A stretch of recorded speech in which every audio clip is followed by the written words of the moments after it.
Assalamualaikum warahmatullahi wabarakatuh. Halo pemirsa, apa kabar Anda hari ini? Beragam informasi akan kami sajikan dari wilayah Indonesia bagian Barat.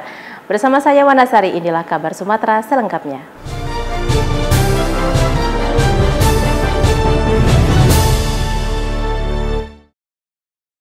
Dewan Perwakilan Rakyat Daerah Kota Medan bersama pemerintah Kota Medan menyetujui pembentukan Ranperda tentang penyelenggaraan perpustakaan untuk dijadikan sebagai peraturan daerah. Dewan Perwakilan Rakyat Daerah Kota Medan menggelar rapat paripurna dalam agenda penyampaian laporan Pansus, pendapat fraksi-fraksi DPRD Kota Medan, dan penandatanganan pengambilan keputusan DPRD Kota Medan, sekaligus persetujuan bersama DPRD Kota Medan dengan Kepala Daerah atas Ranperda Kota Medan tentang penyelenggaraan perpustakaan. Rapat tersebut berlangsung di ruang paripurna gedung DPRD Kota Medan pada Senin kemarin. Dengan tetap mematuhi protokol kesehatan, rapat paripurna dipimpin langsung Ketua DPRD Medan Hashim, dengan didampingi Wakil Ketua Iwan Ritonga, Rajudin Sagala, dan Bahrum Syah. Rapat itu juga dihadiri oleh Wali Kota Medan Bobi Nasution dan Wakil Wali Kota Medan Aulia Rahman. Dalam rapat paripurna tersebut, seluruh fraksi-fraksi DPRD Kota Medan menyetujui Ranperda Kota Medan tentang penyelenggaraan perpustakaan yang harus segera berbenah. Fraksi-fraksi menilai penyelenggaraan perpustakaan di Kota Medan diharapkan bisa berkualitas dan sesuai dengan standar nasional, di mana informasi telah menjadi bagian penting di tengah masyarakat, sebab perpustakaan merupakan wahana pelestarian kekayaan budaya daerah dan bangsa.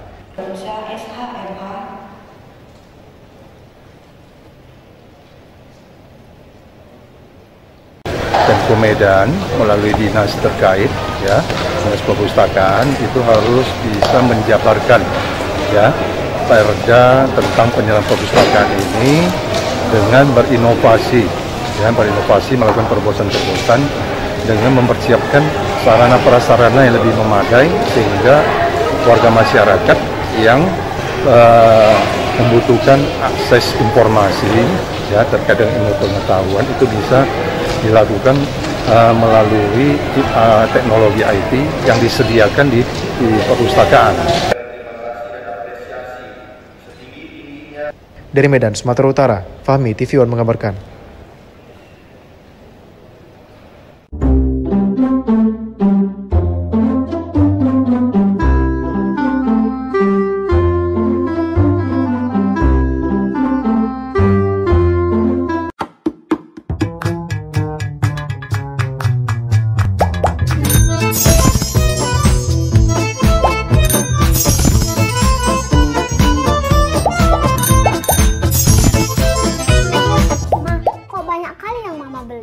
Iya, Ma. Barang sebanyak itu untuk apa? Iya, Mama baru sekali. Gak apa-apa dong. Ini mumpung lagi mau Natal, lagi banyak diskon. Ini juga Mama mau belanja lebih banyak lagi. Bergembira menyambut Natal boleh saja. Tapi ingat, belanjalah dengan bijak. Kalau kita semua memborong bahan pokok, nanti akan menyebabkan harga-harga membumbung tinggi dan langka di pasaran. Jadi, belanjanya secukupnya saja ya. Oh, iya deh. Kalau gitu, belanjanya Mama kurangin ya, Pak. Pemerintah menjamin ketersediaan kebutuhan pokok masyarakat. Tetap belanja sesuai kebutuhan. Ayo bijak dalam berbelanja dan gunakan kris untuk transaksi yang cepat, mudah, murah, aman, dan handal. Mari bijak dalam berbelanja. Inflasi terkendali, masyarakat semakin sejahtera. Gunakan alat pembayaran non-tunai untuk kemudahan dan keamanan transaksi. Tetap mematuhi protokol kesehatan, kunci mencapai kesejahteraan masyarakat. Salam. Selamat merayakan Natal 2021 dan Tahun Baru 2022. Semoga sukacita, damai, dan kasih Natal senantiasa hadir dalam keluarga Kristiani Sumatera Utara. Tuhan menyertai kita semua. Amin. PT Jasara Harja Cabang Sumatera Utara melaksanakan kegiatan peningkatan pelayanan informasi bersama para media melalui media gathering. Sepanjang tahun 2021, Jasara Harja Sumut telah meraih pencapaian kerja. Tamrin Silalahi, Kepala Cabang Jasara Harja Sumatera Utara, memaparkan sepanjang tahun 2021 tingkat klaim asuransi di Jasara Harja Sumatera Utara mengalami penurunan 80% dibandingkan 2020. Penurunan kecelakaan lalu lintas terjadi lantaran kurangnya mobilitas masyarakat selama masa pandemi COVID-19 serta tingginya tingkat kesadaran masyarakat akan berkendara. Hingga kini pihak Jasara Harja melakukan langkah antisipasi dan himbauan kepada masyarakat agar menaati aturan rambu-rambu lalu lintas agar pengguna kendaraan terhindar dari kecelakaan. Tujuan kita laksanakan media gathering ini adalah bagaimana kita memaksimalkan sinergitas kemitraan antara khususnya Jasara Harja dengan teman-teman media, sehingga apa yang telah kami lakukan khususnya di Sumatera Utara ini dapat terinformasikan dengan baik kepada masyarakat, khususnya yang ada di Sumatera Utara. Jasara Harja tidak bisa bekerja sendiri ya, kita tetap supporting, memberikan dukungan kepada mitra kerja terkait yang dalam hal ini Direktorat Lalu Lintas, Ditlantas, Dinas Perhubungan, Organda maupun stakeholder lainnya, bagaimana kita bersama-sama selalu berupaya melakukan sosialisasi, melakukan cara-cara, program-program apa yang bisa kita lakukan bersama untuk melakukan penurunan kecelakaan di Sumatera Utara. Kami akan memberikan kualitas pelayanan terbaik untuk seluruh masyarakat Sumatera Utara ini. Korban yang dari rumah sakit tidak perlu khawatir. Kami setiap hari, setiap saat kami memperoleh data dari rumah sakit, kemudian dari inovasi-inovasi kami yang kami lakukan dengan BPJS Kesehatan, kemudian dari pihak kepolisian, di SMS, itu kami lakukan secara online. Kami dapatkan data, selanjutnya petugas kami yang akan mengunjungi rumah sakit itu untuk memberikan kepastian garansi letter yang tepat, sehingga masyarakat yang dirawat di rumah sakit itu kami akan nyatakan dijamin oleh Jasara Harja sampai dengan 20 juta. Kedepannya pihak Jasara Harja juga berharap agar program-program kerja dan pencapaian dapat terpublikasi melalui peran media. Dari Medan, Sumatera Utara, Amidal Yauzar, TV One mengabarkan. Sebanyak 35 peserta program pendidikan kecakapan kerja dari Kementerian Pendidikan Kebudayaan Dirjen Vokasi dan peserta reguler mengikuti uji kompetensi tata rias pengantin yang dilaksanakan oleh Lembaga Kursus dan Pelatihan Mini Medan bersama TUK Atika. Kegiatan ini dibuka langsung oleh Dinas Pendidikan Kota Medan. Setelah mengikuti pelatihan selama 3 bulan di Lembaga Kursus Pelatihan LKP Mini Medan, 35 peserta pendidikan kecakapan kerja atau PKK dan peserta reguler tata rias pengantin LKP Mini mengikuti uji kompetensi. Berlangsung di lokasi rumah Sanggar LKP Mini, acara ini dihadiri oleh tim tempat uji kompetensi atau TUK Atika dan dibuka langsung oleh perwakilan dari Dinas Pendidikan Kota Medan. Para peserta dalam hal ini melakukan uji teori dan melakukan praktik seperti merangkai pernak-pernik dan merias pengantin.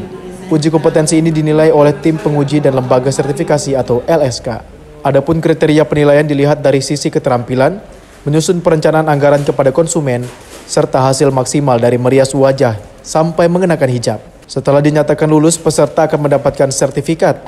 Rumini, pimpinan LKP Mini, mengatakan dengan diadakannya pelatihan dan uji kompetensi, para peserta mampu mengaplikasikannya dengan baik di lingkungan kerja maupun berwirausaha. Harapan saya sangat besar karena mereka adalah siswa-siswa yang tidak mampu. Harapan saya yang mereka juga yang putus sekolah, kedepannya setelah mendapat pendidikan dari LKP Mini yang bekerja sama dengan TUK Atika, yang sertifikatnya nanti akan mereka dapatkan dari LSK dan Kemendikbud, mereka dapat menggunakannya untuk mencari pekerjaan atau berwirausaha. Dengan adanya uji kompetensi ini, mereka lebih mantap untuk mengenal jati dirinya, mereka lebih mandiri. Di sini kita dapat pembelajaran yang luar biasa dan kita tidak mengeluarkan biaya apapun karena kita dibiayain oleh pemerintah. Pendidikan kecakapan kerja ini merupakan bantuan dari program Kemendikbud Dirjen Vokasi. Peserta mengikuti pelatihan tanpa dipungut biaya. Program ini bertujuan meningkatkan sumber daya manusia dan mampu mensejahterakan masyarakat melalui keterampilan. Dari Medan, Sumatera Utara, Amidal Yauzar, TV One mengabarkan.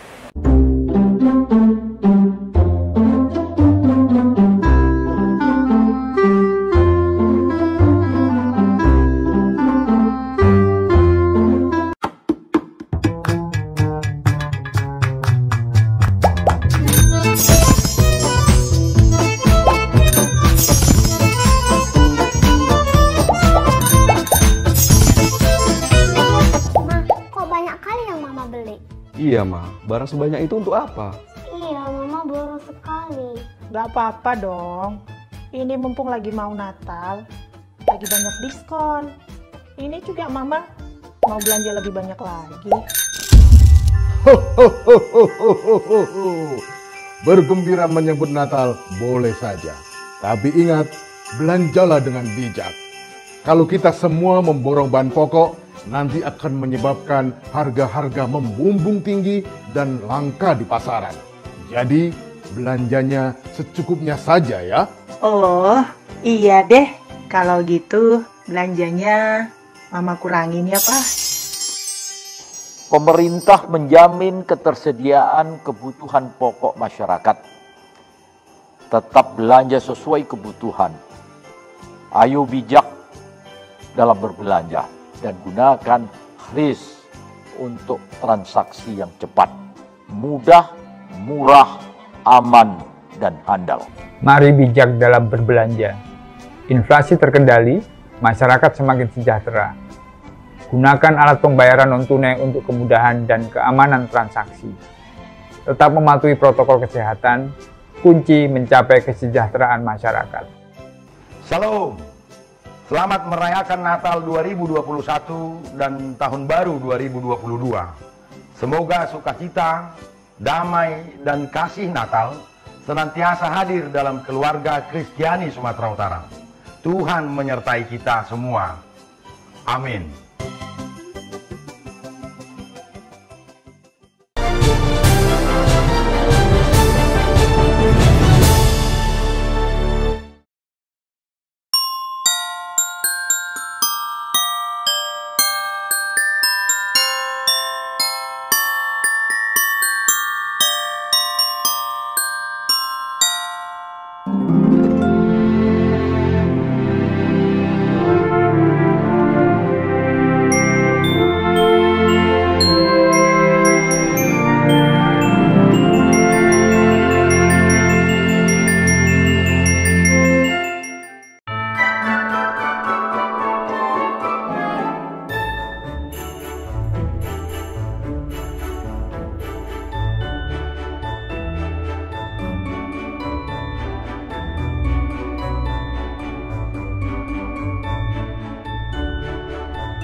Iya, Ma. Barang sebanyak itu untuk apa? Iya, Mama baru sekali. Gak apa-apa dong. Ini mumpung lagi mau Natal, lagi banyak diskon. Ini juga Mama mau belanja lebih banyak lagi. Bergembira menyambut Natal boleh saja. Tapi ingat, belanjalah dengan bijak. Kalau kita semua memborong bahan pokok, nanti akan menyebabkan harga-harga membumbung tinggi dan langka di pasaran. Jadi, belanjanya secukupnya saja ya. Oh, iya deh. Kalau gitu, belanjanya Mama kurangin ya, Pak. Pemerintah menjamin ketersediaan kebutuhan pokok masyarakat. Tetap belanja sesuai kebutuhan. Ayo bijak dalam berbelanja dan gunakan kris untuk transaksi yang cepat, mudah, murah, aman, dan handal. Mari bijak dalam berbelanja. Inflasi terkendali, masyarakat semakin sejahtera. Gunakan alat pembayaran non-tunai untuk kemudahan dan keamanan transaksi. Tetap mematuhi protokol kesehatan, kunci mencapai kesejahteraan masyarakat. Salam. Selamat merayakan Natal 2021 dan Tahun Baru 2022. Semoga sukacita, damai, dan kasih Natal senantiasa hadir dalam keluarga Kristiani Sumatera Utara. Tuhan menyertai kita semua. Amin. Dinas Sumber Daya Air Cipta Karya dan Tata Ruang Provinsi Sumatera Utara melalui bidang pengembangan jaringan sumber air menyusuri wilayah sungai di Provinsi Sumut. Penyusuran ini sebagai upaya mengetahui permasalahan mengantisipasi bencana banjir dan longsor disebabkan daya rusak air. Dalam rangka menindaklanjuti arahan Gubernur Sumatera Utara Edi Rahmayadi, pasca dilantiknya Tim Koordinasi Pengelolaan Sumber Daya Air atau TKPSDA di 6 wilayah sungai Provinsi Sumatera Utara pada 2 Desember lalu, Dinas Sumber Daya Air Cipta Karya dan Tata Ruang Provinsi Sumatera Utara melalui bidang pengembangan jaringan sumber air menyusuri sungai di wilayah Sungai Wampu Besitang, tepatnya di Sungai Bingi, melintasi Kota Binjai. Dari penyusuran masih ditemukan banyaknya permasalahan sampah dan perilaku tidak baik masyarakat terhadap sungai. Selain itu tampak beberapa bangunan berada di bantaran sungai hingga pencemaran air dan tebing kritis. Malik Asali Harahap, Kepala Bidang Pengembangan Jaringan Sumber Air, mengatakan penyusuran sungai guna mengetahui aknop sungai dan mencari solusi penanganan bencana banjir dan longsor disebabkan daya rusak air. Kita sudah hampir 15 km yang kita telusuri sungai Bingi ini. Kita tadi yang kita lihat bagaimana tebing-tebing kritis kita, kemudian bagaimana perilaku masyarakat, khususnya bagaimana sampah-sampah itu dibuang ke sungai. Ini yang menjadi perhatian kita, dan ini harapan kita akan kita telusuri terus sungai-sungai yang ada di Sumatera Utara untuk penyadaran masyarakat, karena itu akan membuat kualitas air dan pencemaran air yang akan berakibat fatal kepada kebutuhan pokok sehari-hari, khususnya untuk konsumsi air minum, untuk cuci, kemudian untuk spam ya. Pengolahannya nanti akan kita tangani, khususnya tebing kritis itu akan kita bangun perkuatan tebingnya. Kemudian usulan-usulan dari UPT ini akan menjadi perhatian kita, dan ini menjadi perhatian juga Pak Gubernur dalam hal pengolahan sumber daya air Sumatera Utara, terutama dalam hal bagaimana sempadan atau bantaran itu tidak diokupasi oleh masyarakat dalam hal kepentingannya, tapi itu kita jadikan itu sebagai ruang terbuka hijau dalam hal pengenalan banjir. Dalam hal ini, Gubernur Sumatera Utara Edi Rahmayadi menyampaikan kepada masyarakat yang bermukim di seputaran sungai untuk menjaga dan tidak merusak badan dan alur sungai. Dari Medan, Sumatera Utara, Amidal Yauzar, TV One mengabarkan.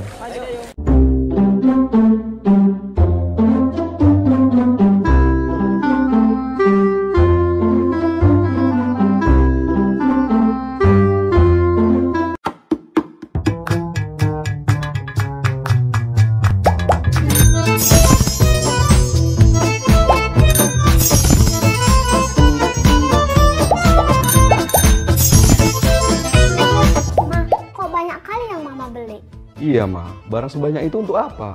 Iya, Mama boros sekali. Gak apa-apa dong. Ini mumpung lagi mau Natal, lagi banyak diskon. Ini juga Mama mau belanja lebih banyak lagi. Bergembira menyambut Natal boleh saja. Tapi ingat, belanjalah dengan bijak. Kalau kita semua memborong bahan pokok, nanti akan menyebabkan harga-harga membumbung tinggi dan langka di pasaran. Jadi, belanjanya secukupnya saja ya. Oh, iya deh. Kalau gitu, belanjanya Mama kurangin ya, Pak. Pemerintah menjamin ketersediaan kebutuhan pokok masyarakat. Tetap belanja sesuai kebutuhan. Ayo bijak dalam berbelanja dan gunakan kris untuk transaksi yang cepat, mudah, murah, aman, dan handal. Mari bijak dalam berbelanja. Inflasi terkendali, masyarakat semakin sejahtera. Gunakan alat pembayaran non-tunai untuk kemudahan dan keamanan transaksi. Tetap mematuhi protokol kesehatan, kunci mencapai kesejahteraan masyarakat. Salam. Selamat merayakan Natal 2021 dan Tahun Baru 2022. Semoga sukacita, damai, dan kasih Natal senantiasa hadir dalam keluarga Kristiani Sumatera Utara. Tuhan menyertai kita semua. Amin. Dewan Perwakilan Rakyat Daerah Kota Medan menggelar rapat paripurna penyampaian laporan hasil reses ketiga anggota DPRD tahun 2021 dari daerah pemilihan 1 sampai dengan 5. Dengan tetap mematuhi protokol kesehatan, rapat paripurna dipimpin langsung Ketua DPRD Medan, Hashim, dengan didampingi Wakil Ketua Ihwan Ritonga, Rajudin Sagala, dan Bahrum Syah, serta seluruh anggota DPRD Kota Medan baik hadir secara langsung maupun virtual. Turut hadir Wali Kota Medan Bobi Nasution dan Wakil Wali Kota Medan Aulia Rahman. Rapat paripurna DPRD Kota Medan dalam agenda penyampaian laporan hasil reses ketiga anggota DPRD Kota Medan 2021 dari daerah pemilihan 1 hingga 5. Hasil reses oleh anggota DPRD Kota Medan adapun sejumlah keinginan masyarakat Kota Medan secara garis besar terkait masalah infrastruktur jalan, penanganan banjir, kebersihan, dan pelayanan kesehatan.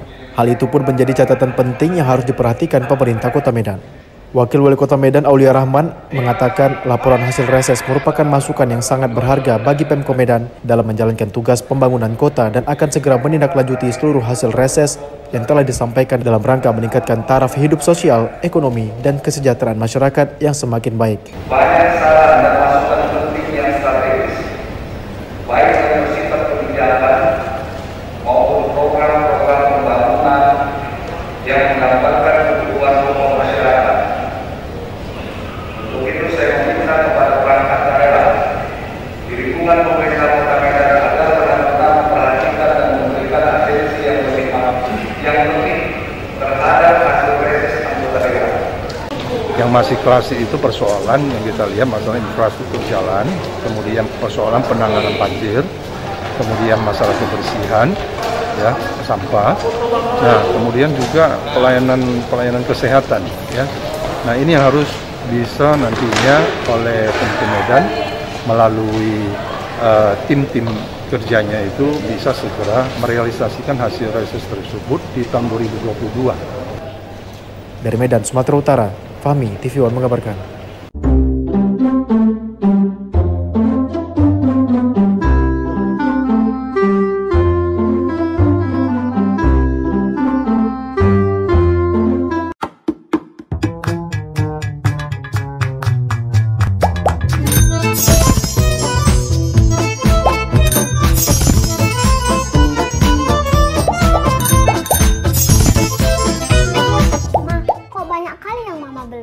Iya, Ma. Barang sebanyak itu untuk apa? Iya, Mama baru sekali. Gak apa-apa dong. Ini mumpung lagi mau Natal, lagi banyak diskon. Ini juga Mama mau belanja lebih banyak lagi. Bergembira menyambut Natal boleh saja. Tapi ingat, belanjalah dengan bijak. Kalau kita semua memborong bahan pokok, nanti akan menyebabkan harga-harga membumbung tinggi dan langka di pasaran. Jadi belanjanya secukupnya saja ya. Oh, iya deh. Kalau gitu belanjanya Mama kurangin ya, Pak. Pemerintah menjamin ketersediaan kebutuhan pokok masyarakat. Tetap belanja sesuai kebutuhan. Ayo bijak dalam berbelanja dan gunakan kris untuk transaksi yang cepat, mudah, murah, aman, dan handal. Mari bijak dalam berbelanja. Inflasi terkendali, masyarakat semakin sejahtera. Gunakan alat pembayaran non-tunai untuk kemudahan dan keamanan transaksi. Tetap mematuhi protokol kesehatan, kunci mencapai kesejahteraan masyarakat. Salam. Selamat merayakan Natal 2021 dan Tahun Baru 2022. Semoga sukacita, damai, dan kasih Natal senantiasa hadir dalam keluarga Kristiani Sumatera Utara. Tuhan menyertai kita semua. Amin.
Anda kembali di Kabar Sumatera pemirsa. Black Maria, aplikasi transportasi berbasis online, kini hadir di Kota Medan.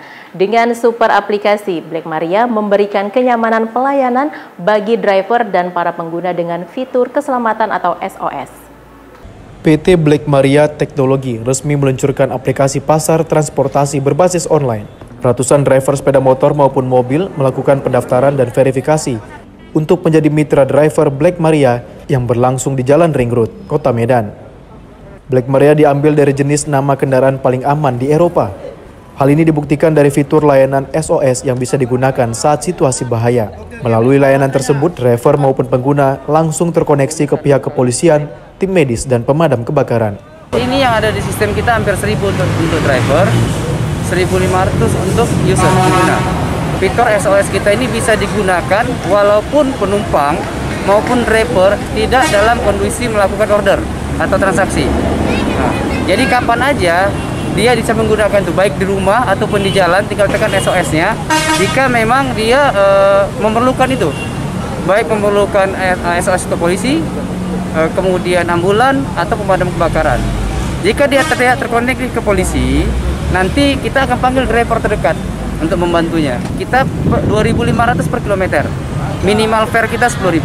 Kalau mau, iya sama mobil, tapi kalau mobil 3.500, sama juga minimum fare-nya juga 10.000. Dan dinamika aplikasi di Medan itu semakin banyak. Dan di antara tiga ini sudah banyak driver-driver yang sudah berpengalaman. Saya yang masih pemula, mengapa saya memilih Black Maria? Agar saya bisa dibilang perintis.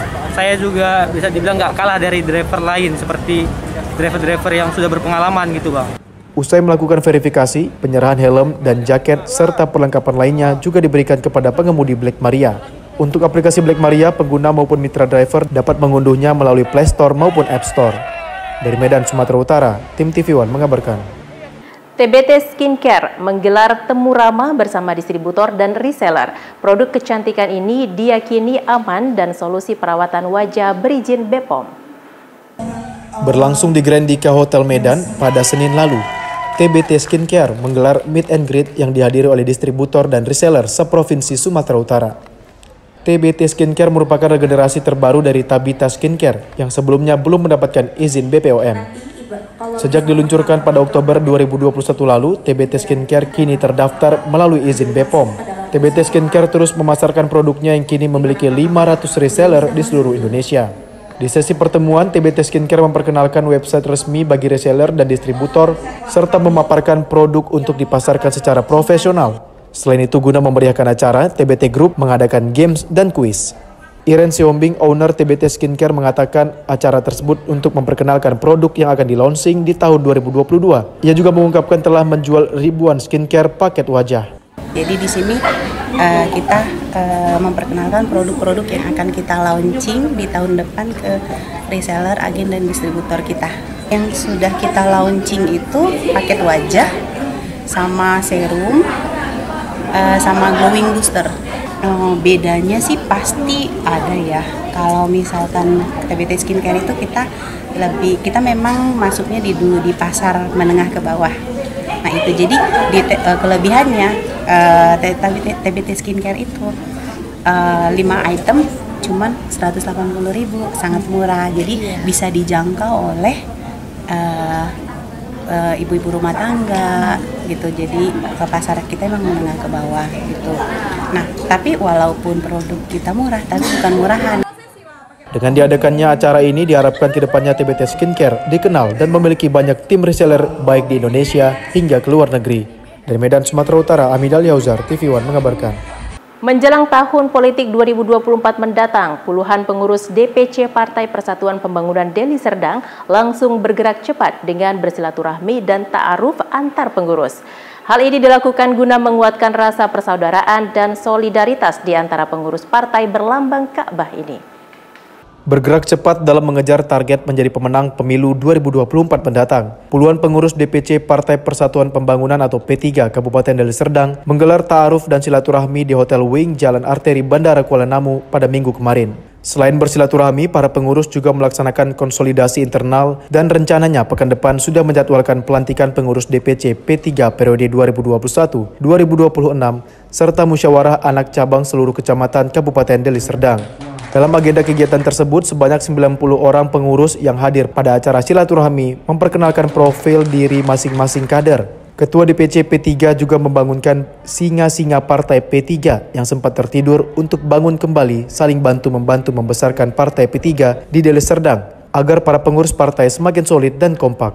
Tak hanya itu, terdapat momen menarik di mana seorang kader senior partai PDIP sejak tahun 1987 menentukan pilihannya hijrah ke partai P3 dengan dipakaikan langsung seragam partai oleh Ketua DPC Misnan Aljawi sebagai bentuk rasa penghormatan kepada kader senior yang baru bergabung. Dan dalam waktu dekat ini kami akan melakukan musyawarah anak cabang, kemudian akan melakukan pelantikan sekaligus akan menyambut harlah yang ke-49 Partai Persatuan Pembangunan Deli Serdang. Dan insya Allah gerakan-gerakan yang kami lakukan ini tidak mengenal lelah waktu karena memang pemilu sudah diambang pintu. Target kami alhamdulillah sepakat dengan kawan-kawan pemilu 2024 kami akan menargetkan 6 kursi untuk memperoleh kursi di DPRD Kabupaten Deli Serdang. Di akhir acara telah terbentuk panitia pelantikan dan hari lahir ke-49 P3 yang akan diselenggarakan seluruh kader P3 Deli Serdang dan diketuai Ustadz Ngatman Aziz dan Sekretaris Zulfahmi Hasibuan. Dari Deli Serdang, Sumatera Utara, Ahmad Sukri, TV One mengabarkan. Sebagai salah satu bentuk kepedulian terhadap nasabah, Bank Mandiri Taspen kembali melakukan serah terima Corporate Social Responsibility bedah rumah kepada seorang pensiunan janda ASN terusan di Kabupaten Lahat, Sumatera Selatan. Program CSR bedah rumah ini merupakan perwujudan dari 3 pilar perseroan, yakni mantap aktif, mantap sehat, dan mantap sejahtera. Dengan dihadiri dan disaksikan langsung oleh Wakil Bupati Lahat bersama Kepala OPD, serah terima rumah milik Suhersi, warga Jalan Merdeka, Talangkabu, Kelurahan Pagar Agung, yang telah rampung dibangun secara total oleh Bank Mandiri Taspen melalui program CSR ini, berlangsung penuh sukacita. CSR bedah rumah ini merupakan rangkaian dari program Mantap Peduli yang dijalankan sepanjang tahun 2021, serta termasuk salah satu kelanjutan dari rangkaian kepedulian sosial perseroan terhadap para pensiunan. Melalui program CSR bedah rumah ini, Bank Mandiri Taspen terus menunjukkan komitmen dan konsistensi untuk melayani dan menyejahterakan para purna bakti. Sementara untuk nasabah yang mendapatkan program ini harus merupakan nasabah Bank Mandiri Taspen serta memenuhi kriteria kelayakan untuk dilakukan bedah rumah. Jadi yang pertama targetnya tentu saja itu adalah nasabah kami ya. Nasabah kami Bank Mandiri yang dengan kesetiaan mereka memilih kami sebagai bank mereka setelah masa pensiun ya, itu yang pertama. Kemudian yang kedua, memang secara keseluruhan kami nggak bisa semua ya, kami ada kurang lebih 280.000 pensiunan ya, nggak bisa semua kami seleksi, tentu saja kami lihat dari sisi kelayakan. Pertama pemerintah Kota Lahat, kita mengucapkan terima kasih kepada PT Bank Mandiri Taspen yang telah melakukan CSR-nya untuk bedah rumah bagi ibu Suhersi pensiunan, dan sebanyak pegawai yang pensiun itu Ibu Suhersi yang dapat. Ini kan berkah dari Allah SWT. Program CSR bedah rumah Bank Mandiri Taspen ini juga secara serentak dilakukan di 3 lokasi berbeda, yakni di Surabaya, Pangandaran, dan Atambua. Dari Kabupaten Lahat, Sumatera Selatan, Ahmad Yudiansyah, TV One mengabarkan. Menteri Hukum dan HAM Yasona Lauli Minggu pagi berkunjung ke Institusi Penerima Wajib Lapor atau IPWL Bukit Doa di Kabupaten Deli Serdang, Sumatera Utara. Kunjungan Menteri Hukum dan HAM ini untuk melihat sejumlah fasilitas, sarana dan prasarana penunjang pemulihan korban penyalahgunaan narkotika di Pusat Rehabilitasi Terakreditasi A. Yasona Lauli, Menteri Hukum dan Hak Asasi Manusia, Minggu pagi mengunjungi Institusi Penerima Wajib Lapor atau IPWL Bukit Doa di Jalan Tuntungan Golf, Kecamatan Pancur Batu, Kabupaten Deli Serdang. Dalam kunjungannya, Menteri Hukum dan HAM meninjau sejumlah fasilitas prasarana penunjang pemulihan korban penyalahgunaan narkotika atau residen, seperti ruangan medis, ruangan konseling, ruangan stabilisasi, area primary dengan konsep kekeluargaan, serta classroom di mana ruangan ini untuk tempat belajar dan memberikan motivasi kepada klien atau korban penyalahgunaan narkotika. Selain itu, ia juga mengunjungi ruangan rehabilitasi anak. Menteri Yasona Lawli juga sempat berinteraksi dengan klien atau residen yang masih dalam tahap pemulihan dari kecanduan narkotika. Di PWL Bukit Doa ini juga memiliki tempat ibadah baik untuk agama Islam maupun Nasrani yang sudah berstandar SNI. Dalam kata sambutannya, Menkumham mengatakan kepada residen agar setelah menyelesaikan program rehabilitasi di Bukit Doa dan pulang dapat melanjutkan hidup dengan penuh iman dan semangat, serta lebih sejahtera tanpa narkoba. Baik, kedatangan Bapak Menteri Yasona Lawli ke IPWL Bukit Doa, kami sangat senang sekali dapat menjalin silaturahmi dengan beliau bersama dengan rombongan, dan dia telah melihat fasilitas kami yang ada dan juga program yang kami lakukan di tempat ini. Jadi dia tadi meninjau keliling tur fasilitas di tempat ini. Kami berharap agar melalui kedatangan Bapak Menteri ini adalah sesuatu motivasi, memberikan semangat kepada kami untuk giat kerja lebih lagi untuk melakukan layanan rehabilitasi narkoba.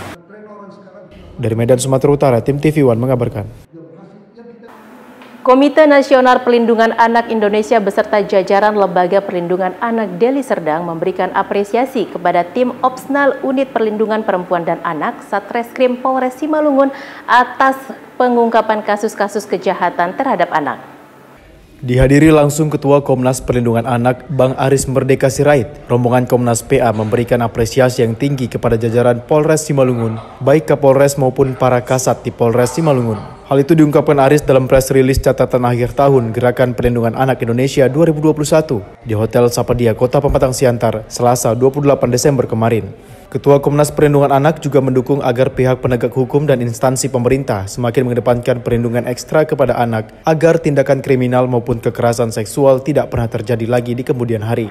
Maka dari itu Komnas PA bertekad bekerja sama dengan pemerintah dan penegak hukum untuk memutus mata rantai kejahatan yang semakin menonjol terhadap anak. Selain memberikan sambutan, Komnas Anak juga memberikan plakat penghargaan kepada satu persatu personel unit PPA Satreskrim Polres Simalungun, mulai dari Kasat, Kanit, hingga kepada penyidik unit PPA.